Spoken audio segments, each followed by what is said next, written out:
Hello everyone, my name is Pinky Agarwal. मेरी एक video पे एबी करके फ्रॉम उड़ीसा उनका कमेंट आया था। वो कॉमर्स स्टूडेंट्स हैं, तो उन्होंने बोला था कि वो आगे कौन से कोर्स में अप्लाई कर सकते हैं, वो आगे क्या कर सकते हैं आफ्टर 12। ठीक है, उनको इस चीज़ के बारे में जानना था। ऐसे उनको ही नहीं, बहुत सारे लोग होंगे जिनको आफ्टर 12 कन्फ्यूज़न होता होगा कि वो आगे किस कोर्स में जा सकते हैं जो उनके लिए काफ़ी बेनिफिशियरी हो। ठीक है, तो ये सिर्फ कॉमर्स स्टूडेंट्स के लिए नहीं है, जो आर्ट्स और साइंस स्टूडेंट्स होते हैं उनके लिए भी ये चीज़ है। ये एक ऐसा कोर्स है उसमें कोई भी फील्ड के स्टूडेंट्स हो वो आगे अप्लाई कर सकते हैं। तो ये वीडियो मैंने उन्हीं के कहने पे लाई है ताकि उनके साथ बहुत सारे लोगों को हेल्पफुल हो। और वैसे ही आपने कुछ बोला और मैंने नहीं किया, ऐसा नहीं हो सकता है। ठीक है, तो मैं बताती हूँ कि आप देखो, आपके ऊपर है कि आप आफ्टर 12 क्या प्रेफर करना चाहते हो। मैं अपने हिसाब से, जहाँ तक मेरी जितनी नॉलेज है, मैंने जितना सर्च किया है उसके अकॉर्डिंग मैं आपको बताती हूँ। अदरवाइज आपको कहीं और से कुछ पता चलता है या फिर आपको इसमें से कुछ लगता है तो आप ज़रूर इसको प्रेफर करना। ठीक है, सबसे पहले मेरे हिसाब से आफ्टर 12 आपको करना चाहिए CA, चार्टर्ड अकाउंटेंट। ठीक है, ये बहुत ही अच्छा कोर्स होता है और इसके लिए मतलब क्या होता है कि मेरी जहाँ तक थिंकिंग है कि जिसका मैथ अच्छा होता है, जिसकी अकाउंटिंग बहुत ज़्यादा अच्छी होती है, उस स्टूडेंट्स को तो इसमें ज़रूर से ज़रूर अप्लाई करना चाहिए। ठीक है, देखिए यहाँ पे ये 5 इयर्स का होता है इसे कंप्लीट करने में CA का कोर्स, बट फिर भी ये डिपेंड करता है कि आप कितने अटेम्प्ट में दे रहे हो, क्योंकि आपके अटेम्प्ट क्या होते हैं, मई नवंबर इस हिसाब के आपके एग्ज़ाम होते हैं। ठीक है, 1 ईयर में, तो डिपेंड करता है कि आप फर्स्ट अटेम्प्ट में उसको क्लियर कर रहे हो या आपके कई अटेम्प्ट्स लग रहे हैं। अदरवाइज अगर आप सही तरीके से इसको क्लियर करते जाओगे तो आप 5 साल में CA का कोर्स विथ ट्रेनिंग आप पूरी तरीके से कंप्लीट कर सकते हो। ऑब्वियसली बात है, इसमें 3 लेवल होते हैं। CPT होता है, ठीक है, कॉमन प्रोफिशिएंसी टेस्ट। ठीक है, फिर होता है आपका IPCC इंटीग्रेटेड प्रोफेशनल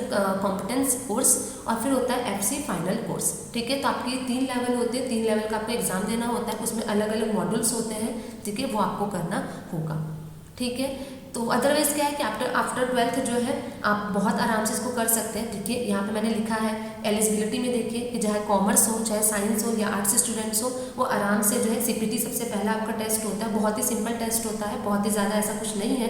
कुछ 12th 11th 12th बेसिस पे होता है। ठीक है, जो साइंस और आर्ट्स स्टूडेंट्स हैं उसको थोड़ी सी प्रॉब्लम आ सकती है, अदरवाइज कॉमर्स स्टूडेंट्स को उतनी ज़्यादा प्रॉब्लम नहीं आएगी। ठीक है, तो आप CPT का एग्जाम दोगे, फिर IPCC दोगे, फिर आप FC दोगे, आप विथ ट्रेनिंग, इसी के इंक्लूडिंग आपका ट्रेनिंग भी आ जाता है। आप अच्छी तरीके से CA के कोर्स को कंप्लीट कर सकते हो, और अगर आपने एक बार CA को कंप्लीट कर लिया तो आप चार्टर्ड अकाउंटेंट बन जाओगे, फिर आपकी लाइफ सेटल है। तो ये कोर्स बहुत ही ज़्यादा अच्छा है मेरे अकॉर्डिंग। ठीक है, फर्स्ट आप अप्लाई कर सकते हो CA में। ठीक है, देन इसके बाद मेरी नॉलेज में आता है जो आपका सेकेंड कोर्स होता है, वो होता है CS का। ठीक है, कंपनी सेक्रेटरी। ये कोर्स भी बहुत ही ज़्यादा अच्छा होता है, ये मैंने किया हुआ है। ठीक है, ये बहुत ही ज़्यादा अच्छा है। देखिए, ये भी है कि अगर आपने 12 पास आउट कर लिया है तो आप जैसे CA में जाते हो वैसे CS में जाते हो। जैसे मैंने बोला कि जिसका मैथ अकाउंटिंग अच्छा होता है वो स्टूडेंट ज़्यादा प्रेफर करे CA को। और मेरी थिंकिंग है कि जिसका थ्योरी बेस बहुत ही अच्छा होता है, ठीक है, जिनको थ्योरी पढ़ना बहुत पसंद है या जिनका जो मेमोरी पावर होती है वो बहुत ही ज़्यादा स्ट्रॉन्ग होती है याद करने में, ठीक है, तो वो CS के कोर्स को कर सकते हैं, क्योंकि CS थोड़ा सा थ्योरी बेस ज़्यादा होता है। तो जिनका थ्योरी बहुत ही ज़्यादा अच्छा है वो CS वाले कोर्स में जा सकते हैं। ठीक है, इस पर भी 3 लेवल का होता है। फाउंडेशन होता है, एग्जीक्यूटिव होता है और प्रोफेशनल, वही मॉडल के अकॉर्डिंग होता है। फाउंडेशन बहुत ही ज़्यादा इजी होता है, ये भी 11-12 बेसिस पे आपके जो है क्वेश्चंस पूछे जाते हैं। ठीक है, उसके बाद आपका एग्जीक्यूटिव होता है 2 मॉड्यूल का, फिर आपका प्रोफेशनल होता है 3 मॉड्यूल का। ठीक है, तो इस तरीके से आप अपना जो है एग्जीक्यूटिव, अब तो फाउंडेशन की जगह वैसे CSEET आ गया है। ठीक है, वो भी बहुत ही ज़्यादा सही है। ठीक है, तो आप ये कर सकते हो। उसके बाद आपकी जो है एग्जीक्यूटिव के बाद आपकी ट्रेनिंग आ जाएगी। ठीक है, आप ट्रेनिंग करोगे, साथ में आप प्रोफेशनल अपना कर सकते हो, ऑब्वियस सी बात है। ठीक है, और एक चीज़ और होता है, जैसे कि क्या होता है कि अगर आपने 12th पास आउट किया है, ठीक है, तो आपको स्टार्ट करना पड़ेगा CSEET से। पहले फाउंडेशन था, अब क्या है CSEET से आपको स्टार्ट करना होगा। लेकिन अगर आपने ग्रेजुएशन कंप्लीट किया है किसी भी फील्ड से, BCom है, BSc कहीं से भी, अगर आप ग्रेजुएट हैं तो आप उसके बाद डायरेक्टली एग्जीक्यूटिव प्रोग्राम से स्टार्ट कर सकते हैं। ठीक है, फिर आपको फाउंडेशन का एग्जाम देने की ज़रूरत नहीं होगी, आप डायरेक्टली एग्जीक्यूटिव दो, प्रोफेशनल दो, तो वो आप भी कर सकते हो। ठीक है, तो ये भी काफ़ी बेनिफिशियरी है, तो ये चीज़ आपके लिए बहुत ही ज़्यादा अच्छा हो सकता है।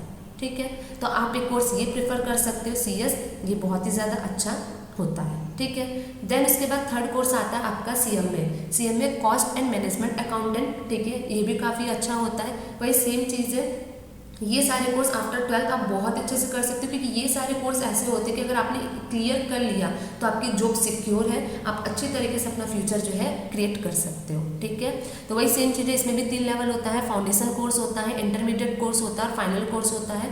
ठीक है, तो इसमें भी मॉडल्स के अकॉर्डिंग आप अपना एग्जाम दोगे, इंक्लूडिंग आपकी ट्रेनिंग वगैरह सब कुछ होती रहेगी, आप पढ़ाई भी करते रहोगे, ट्रेनिंग भी करते रहोगे इंटरमीडिएट कोर्स के बाद। ठीक है, तो आप अच्छी तरीके से इसको भी क्लियर कर सकते हो। ठीक है, तो CMA कोर्स भी बहुत ही ज़्यादा अच्छा होता है। ठीक है, इसमें भी थोड़ा सा है, CMA में क्या होता है कि थ्योरी भी है और आपका अकाउंट है, बट ये है कि जिसका अकाउंट वगैरह थोड़ा अच्छा होता है वो लोग भी CMA में जाए तो काफ़ी अच्छा होगा। ठीक है, देन उसके बाद आता है BBA। ठीक है, बैचलर ऑफ बिजनेस एडमिनिस्ट्रेशन।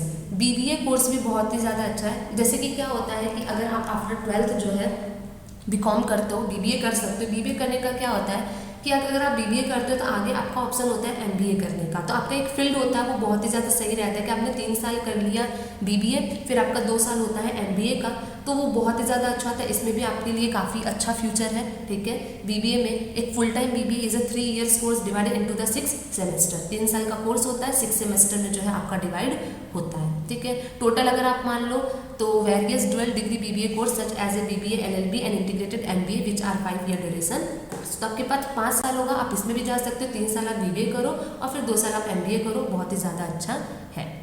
ठीक है, देखिए मैंने लिखा है कि BBA जो है एक अंडर ग्रेजुएट होता है। ठीक है, ऑब्वियस सी बात है, टाइप ऑफ BBA की फुल टाइम भी होता है, पार्ट टाइम भी होता है, एंट्रेंस बेस्ड होता है, मेरिट बेस्ड भी होता है। जैसे कि कुछ जो टॉप थोड़े कॉलेजेस होते हैं उसमें एंट्रेंस बेस्ड होता है, जो नॉर्मल थोड़े से कॉलेजेस होते हैं मेरिट बेस्ड पे भी होता है। ठीक है, एंट्रेंस एग्जाम है जैसे बहुत सारे हैं। उसके बाद BBA के स्पेशलाइजेशंस क्या है कि सेल्स एंड मार्केटिंग है, फाइनेंस है, HR है, इंटरनेशनल बिजनेस है, एंटरप्रेन्योरशिप है, बहुत सारी चीज़ें हैं, आप जो है BBA कर सकते हो। ठीक है, तो BBA भी बहुत ज़्यादा अच्छा होता है। बहुत सारे आप जो है फिर से जैसे मैंने बताया सेल्स मार्केटिंग से, फाइनेंस, HR, जो आपका इंटरेस्ट हो आप उस फील्ड से जो है BBA कर सकते हो और आगे उसी फील्ड से आप MBA भी कर सकते हो।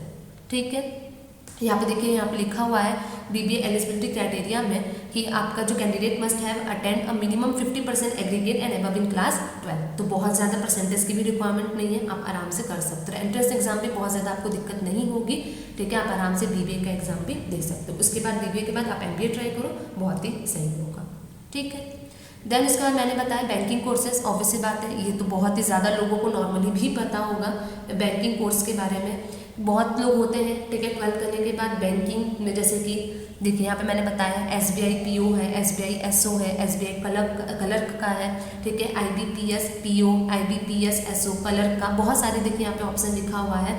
RBI officer grade B, RBI officer grade C है, RBI ऑफिस जो है असिस्टेंट का है, नाबार्ड का है। तो बहुत सारे बैंकिंग कोर्स होते हैं, आप इसमें भी अप्लाई कर सकते हो। होता है क्या कि आप 12th करने के बाद बैंकिंग में आप ज्वाइन करो। ठीक है, बैंकिंग से रिलेटेड आप सारी चीज़ें पढ़ो और देन उसके बाद आप एग्जाम दो। ठीक है, आप बहुत अच्छी तरीके से इसमें भी अप्लाई कर सकते हो। इसमें क्या होता है कि आप आफ्टर 12th एग्जाम तो नहीं दे पाओगे, लेकिन आप आफ्टर 12th इसकी प्रिपरेशन कर सकते हो। अगर आप 3 साल अच्छी तरीके से प्रिपरेशन कर लिए, साथ में आप अपना ग्रेजुएशन भी करते रहो और आफ्टर ग्रेजुएशन आप जो है बैंकिंग का एग्जाम दे दो। ठीक है, तो ये भी बहुत ही ज़्यादा अच्छा होता है। हाँ, कॉम्पिटिशन बहुत ज़्यादा हाई होता है बैंकिंग में, बट ये जो फ्यूचर है ये भी बहुत ही अच्छा होता है बैंकिंग के कोर्स में। ठीक है, कंपटीशन तो वैसे ही है, बहुत ही ज़्यादा है, हर जगह है। देन इसके बाद हमारे पास लास्ट आता है BCom। ये तो सबको पता होगा, बैचलर ऑफ कॉमर्स। आप आफ्टर 12th अपना BCom भी कर सकते हो। BCom करने के बाद आप MCom करो। इसमें भी बहुत सारे फील्ड्स होते हैं, कॉमर्स, इकोनॉमिक्स है, business law, accountancy, taxation and finance. ठीक है, BCom full form is a bachelor of commerce होता है। ठीक है भाई, 3 years का आपका कोर्स होता है। वही 10+2 बोर्ड एग्जाम में 50% एलिजिबिलिटी चाहिए, तो बहुत ज़्यादा इसमें भी कुछ नहीं है। आप BCom भी अपने जिस फील्ड से इंटरेस्टेड हो, जैसे BCom ऑनर्स है, ठीक है, BCom LLB है, ठीक है, या फिर आप बहुत कर सकते हो BCom general and BCom honours कर सकते हो। तो ये सब चीज़ें भी बहुत ही ज़्यादा अच्छा है। आप जितने अच्छे कॉलेज से करोगे आपके लिए उतना ही ज़्यादा बेनिफिशियरी होगा। ठीक है, तो ये होता है, तो ये चीज़ आपके लिए, तो ये BCom का, तो ये मेरे अकॉर्डिंग ये सारे कोर्स आफ्टर 12th आप आराम से कर सकते हो। ये आपके लिए बहुत ही ज़्यादा यूजफुल होगा। देखिए, कंपटीशन तो हर जगह है, हर कोर्स में कंपटीशन है, बट वही अगर आप मेहनत करोगे तो आप जरूर इस चीज़ को अचीव कर पाओगे। ठीक है, तो मेरे हिसाब से इतना था। अगर आपको इसमें कुछ और भी जानना है, कुछ कॉलेजेस के बारे में जानना है, टॉप कॉलेज के बारे में जानना है या किस तरीके से होता है, तो वो सब भी चीज़ें आप मुझसे पूछ सकते हो। उसमें भी मैं आपको वीडियो जरूर बना के बताऊँगी। ठीक है, अगर आपको वीडियो पसंद आई होगी, इसी तरह से और जानने के लिए आप लाइक करना, सब्सक्राइब करना, बेल आइकन पर प्रेस करना, कमेंट करना। Thank you so much.